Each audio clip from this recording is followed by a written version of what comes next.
صحیح بخاری کا غیر مقلدین سے دور کا تعلق بھی نہیں۔ صحیح بخاری کا تعلق ہے مقلدین کے ساتھ۔ اس پر مختلف عنوانات قائم کر کے میں نے آپ کی خدمت میں گفتگو کی تھی۔ آج ہماری گفتگو کی بنیاد یہ ہے کہ غیر مقلدین صحیح بخاری کی چند ایک روایات کا سہارا لے کر صرف یہ نہیں کہ اپنے مسائل کو ثابت کرتے ہیں بلکہ مذہب حنفی کی رد کی کوشش کرتے ہیں اور عوام کو دھوکہ دیتے ہیں۔ تو میں چند ایک وہ روایات پیش کروں گا جس کو بنیاد بنا کر غیر مقلدین احناف کے مذہب کو رد کرتے ہیں۔ اللہ تعالیٰ ہمیں بات سمجھنے کی، سمجھ آئے تو پھر سمجھانے کی توفیق عطا فرمائے۔ ایک بات پہلے یہ سمجھ لیں، عبادات میں سب سے اہم ترین عبادت نماز ہے۔ نماز کو شرائط ارکان کا خیال رکھتے ہوئے، سنن مستحبات آداب کی رعایت کرتے ہوئے پڑھنا بہت ضروری ہے۔ غیر مقلدین سب سے زیادہ حملہ نماز کے مسائل کی بنیاد بنا کے احناف پہ کرتے ہیں۔ بہت سارے لوگ وہ ہیں جو بیچارے نماز نہیں پڑھتے، نماز سے دور ہوتے ہیں۔ بحمد اللہ تعالی تبلیغی جماعت کی محنت کی برکت سے، خانقاہوں کی محنت کی برکت سے، علماء کی محنت، مدارس کی محنت، اس کی برکت سے وہ نمازی بنتے ہیں۔ لوگ جب نمازی بن جاتے ہیں تو پھر یہ غیر مقلد ان کو پریشان کرتے ہیں۔ اور یہ میں کوئی ہوائی باتیں نہیں کر رہا، وہ باتیں کہہ رہا ہوں جو مجھ سے باضابطہ بعض لوگوں نے کی ہیں کہ مولانا ہم پریشان یہ ہیں کہ پہلے ہم نماز پڑھتے نہیں تھے، اب نمازی بنے ہیں تو غیر مقلدین کہتے ہیں کہ تمہاری نماز ہوتی نہیں۔ تو پہلے ہم نماز پڑھتے نہیں تھے، اب پڑھتی ہیں تو ہوتی نہیں، تو ہم کیا کریں؟ میں نے کہا بھی کیا مسئلہ ہے؟ پھر وہ ان مسائل کو پیش کرتے ہیں کہ جی ہم نماز میں یہ عمل کرتے ہیں، یہ عمل کرتے ہیں، اور غیر مقلدین کہتے ہیں کہ تمہارا یہ عمل شریعت کے خلاف ہے، لہذا تم اپنی نماز جو ہے وہ ٹھیک کرو۔ تو غیر مقلدین نماز کے مسائل کو چھیڑتے ہیں، اور ان میں 4 مسائل ایسے ہیں جس کو وہ اپنے مسلک کے 4 پھول کہتے ہیں۔ یہ میں ان کے علماء کی گفتگو پیش کر رہا ہوں جو میں نے خود سنی ہے کہ یہ ہمارے مذہب اہل حدیث کے 4 پھول ہیں، یعنی گویا کہ وہ ان کو بطور شعار کے پیش کرتے ہیں کہ ان کا شعار ہے۔ اگر حضرت امام شافعی رحمہ اللہ کا مقلد ہے تو ہمیں اختلاف نہیں ہے، ہمیں کوئی تکلیف نہیں ہے، اپنے امام کے مذہب پر عمل کرے۔ کوئی حضرت امام احمد بن حنبل کا مقلد ہے، کوئی حضرت امام مالک کا مقلد ہے تو اپنے مذہب امام پر عمل کرے، لیکن چاروں میں سے کسی کے مذہب کو قبول بھی نہ کرے اور اکابر کا سہارا لے کر، اسلاف کا سہارا لے کر احناف کے مذہب پر رد کرے، یہ بہت بڑی ضلالت اور گمراہی ہے۔ اس لیے ہمیں اس سے غرض نہیں کہ وہ کیا کرتے ہیں، ہمیں اس سے غرض ہے کہ ہم ٹھیک کرتے ہیں، ہم اپنی بات ثابت کرتے ہیں کہ ہم ٹھیک کرتے ہیں، اور جو روایات ہمارے خلاف پیش کی جاتی ہیں روایات ہمارے خلاف نہیں ہیں، یہ ہے بنیادی بات۔ تو وہ 4 مسائل کو زیادہ زور سے پیش کرتے ہیں۔ 4 مسائل میں سے پہلا مسئلہ، نماز پڑھتے وقت ہاتھ کہاں باندھنے چاہیے۔ دوسرا مسئلہ کہ جب نماز پڑھیں تو امام فاتحہ پڑھے تو پھر امام کے پیچھے فاتحہ پڑھنی ہے یا نہیں پڑھنی۔ تیسرا مسئلہ، آمین اونچی کہنی ہے یا آہستہ کہنی ہے۔ اور چوتھا مسئلہ کہ رفع الیدین کرنا ہے رکوع جاتے، رکوع سے اٹھتے اور تیسری رکعت سے اٹھتے ہوئے یا نہیں کرنا۔ یہ الحمدللہ رب العالمین علی کل حال۔ تو یہ 4 مسائل ہیں جس کو بہت شد و مت سے بیان کرتے ہیں، اگرچہ غیر مقلدین ان کو بیان کرتے ہوئے پہلے رفع الیدین کی بات کرتے ہیں، لیکن ہم ترتیب سے چلتے ہیں کہ دیکھو جب نماز پڑھیں گے تو سب سے پہلے مسئلہ ہوگا ان 4 مسائل میں کہ ہاتھ کہاں باندھنے ہیں۔ اب دوسرا مسئلہ ہوگا کہ امام کے پیچھے فاتحہ پڑھنی ہے یا نہیں پڑھنی۔ تیسرا مسئلہ ہوگا کہ پھر آمین آہستہ کہنی ہے یا اونچی آواز سے۔ اور پھر چوتھا مسئلہ ہوگا جب رکوع جانا ہے تو رفع الیدین کرنا ہے یا نہیں کرنا۔ ترتیب تو یہ ہے۔ اس لیے ہم سب سے پہلے اسی مسئلے پر بات کریں گے کہ ہاتھ کہاں باندھنے چاہیے۔ غیر مقلدین کا موقف یہ ہے کہ ہاتھ سینے پر باندھیں اور یوں باندھیں کہ بایاں ہاتھ نیچے ہو، دایاں ہاتھ اوپر ہو، یوں باندھیں، یا بعض اس طرح کرتے ہیں، بارہ سینے پر ہاتھ باندھنے کی بات کرتے ہیں۔ جبکہ حناف کا مذہب یہ ہے کہ دایاں ہاتھ، یہ دائیں ہاتھ کی ہتھیلی بائیں ہاتھ کی پشت پر ہونی چاہیے، یہ انگوٹھا اور چھوٹی انگلی چھنگلیاں اس سے یہاں بائیں گھٹے کو پکڑنا چاہیے، اور یہ 3 انگلیاں یہ بائیں کلائی پہ رہنی چاہیے، اور ہاتھ کو ناف کے نیچے باندھنا چاہیے۔ ہمارے یہاں مسئلہ یہ ہے۔ اس وقت میں اس مسئلے پر تفصیل سے بات نہیں کر رہا، اس مسئلے پر تفصیل سے بات انشاءاللہ اپنے موقع پر کریں گے اور دلائل کے ساتھ کریں گے۔ ابھی صرف یہ بتانا ہے کہ غیر مقلدین صحیح بخاری کی جس روایت سے استدلال کرتے ہیں یہ ان کا استدلال درست نہیں ہے۔ یہ ہے بنیاد۔ ان کی بنیاد یہ ہے کہ حضرت امام بخاری رحمہ اللہ تعالی نے صحیح بخاری میں باب قائم فرمایا ہے، باب وضع الیمنی علی الیسری فی الصلاۃ، اور اس کے تحت حدیث لائے ہیں عن سہل بن سعد رضی اللہ عنہ قال کان الناس یؤمرون ان یضع الرجل الید الیمنی علی ذراع الیسری فی الصلاۃ۔ حضرت سہل بن سعد کہتے ہیں کہ رسول اکرم صلی اللہ علیہ وسلم کے دور میں حکم دیا جاتا تھا کہ آدمی اپنے دائیں ہاتھ کو بائیں کلائی پر رکھے نماز میں۔ استدلال کیسے ہے؟ مانامہ الحدیث شمارہ نمبر 88، غیر مقلدین کے عالم زبیر علی سعی وہ لکھتے ہیں امام بخاری نے باب وضع الیمنی علی الیسری فی الصلاۃ نماز میں دایاں ہاتھ بائیں پر رکھنا کے تحت درج ذیل مشہور حدیث لکھی ہے۔ لوگوں کو حکم دیا جاتا تھا کہ ہر آدمی نماز میں اپنا دایاں ہاتھ اپنی بائیں ذراع پر رکھے۔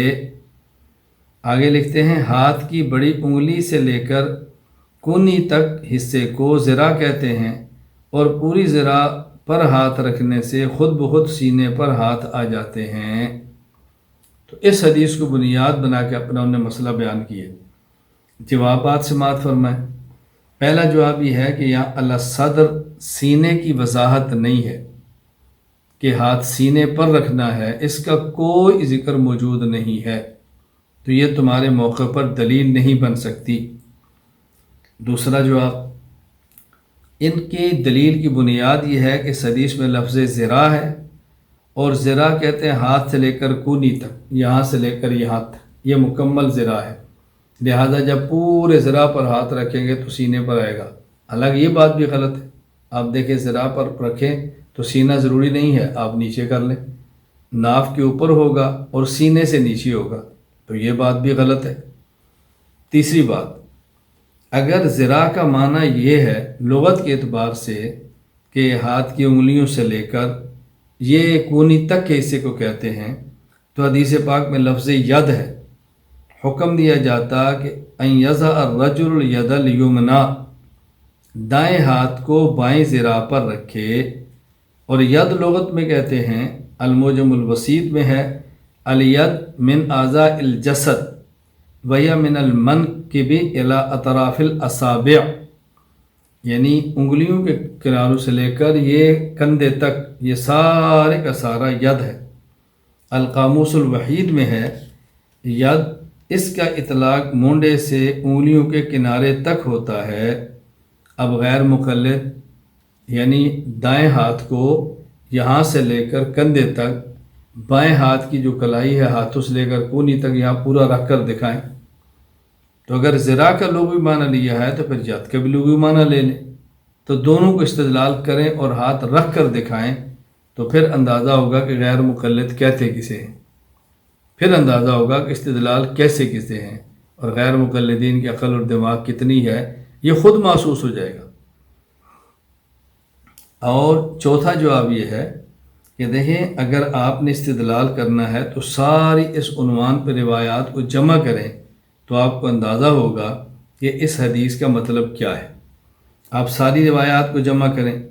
مثلا یہاں سہل ابن سعد رضی اللہ عنہ صحیح بخاری کی روایت کے اندر یہ ہے کہ دائیں ہاتھ کو بائیں ذراع پر رکھا جاتا۔ کان الناس یؤمرون ان یضع الرجل الید الیمنی علی ذراع الیسری فی الصلاۃ۔ تو پھر دوسری روایت صحیح ابن حبان حدیث نمبر 1860، سنن نسائی باب موضع المرفقین، سنن ابی داود باب تفریع استفتاح الصلاۃ۔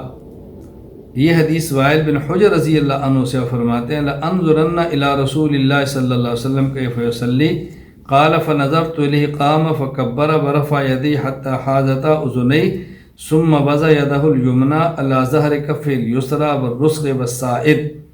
اس میں ہے کہ رسول اللہ صلی اللہ علیہ وسلم نے اپنے دائیں ہاتھ کو بائیں ہاتھ کی ہتھیلی، گھٹے اور یہ بازو پر رکھا۔ اب دیکھو تین چیزیں آ گئی، بائیں ہاتھ کی ہتھیلی، یہ گھٹا اور یہ جو کلائی کا حصہ ہے یہاں رکھا، یہ دوسری حدیث آ گئی۔ اور تیسری روایت صحیح ابن حبان ذکر الاخبار اما یستحب للمرء حدیث نمبر 1770۔ حضرت عبداللہ بن عباس رضی اللہ عنہما فرماتے ہیں ان رسول اللہ صلی اللہ علیہ وسلم قال ان معاشر الانبیاء امرنا ان نؤخر سحورنا ونعجل فطرنا وان نمسک بایماننا علی شمائلنا فی صلاتنا۔ ہمیں حکم دیا گیا ہے کہ ہم دائیں ہاتھ سے بائیں ہاتھ کو پکڑیں۔ اور چوتھی حدیث مصنف ابن ابی شیبہ باب وضع الیمین علی الشمال حدیث نمبر 3959۔ وائل بن حجر رضی اللہ عنہ فرماتے ہیں رأیت النبی صلی اللہ علیہ وسلم وضع یمینہ علی شمال فی الصلاۃ تحت السرہ۔ رسول اللہ صلی اللہ علیہ وسلم کو میں نے دیکھا کہ آپ نے دائیں ہاتھ کو بائیں ہاتھ پر نماز میں ناف کے نیچے رکھا۔ اب حضرت امام حنیفہ رحمہ اللہ فرماتے ہیں کہ آپ عمل اس طرح کریں کہ چاروں روایات پر عمل ہو جائے۔ دائیں ہاتھ کی ہتھیلی بائیں کی پشت پر رکھ لیں، اس پر بھی عمل ہو گیا کہ دائیں ہاتھ کو بائیں کی ہتھیلی پر رکھا۔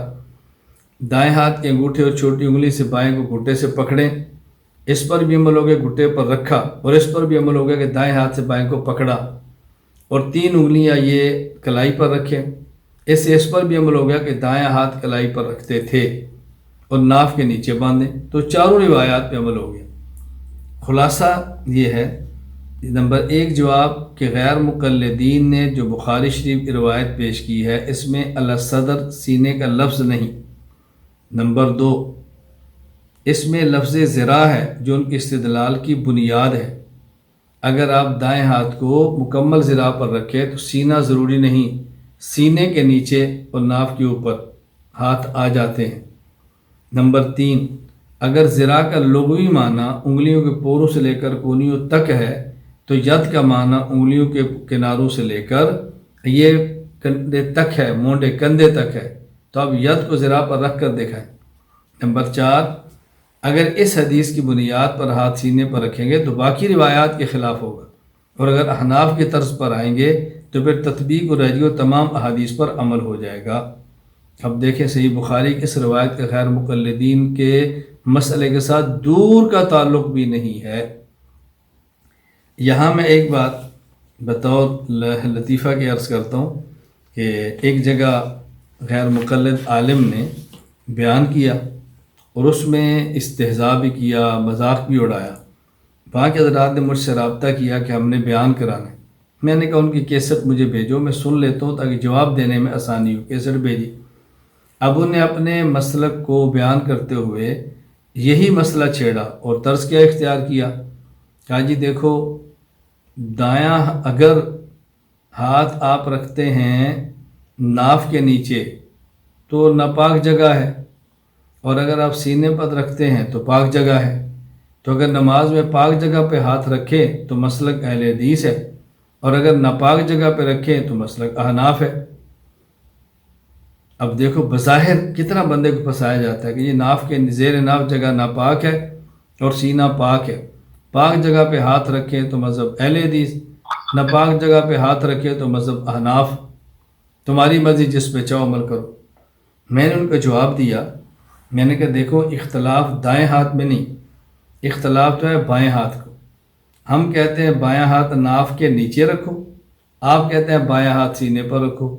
دایاں ہاتھ تو بائیں کے اوپر ہے، جہاں بایاں ہوگا وہاں دایاں، اگر بایاں سینے پر ہے تو دایاں اوپر، بایاں ناف کے نیچے ہے تو دایاں اوپر، تو اختلاف تو بائیں میں ہے۔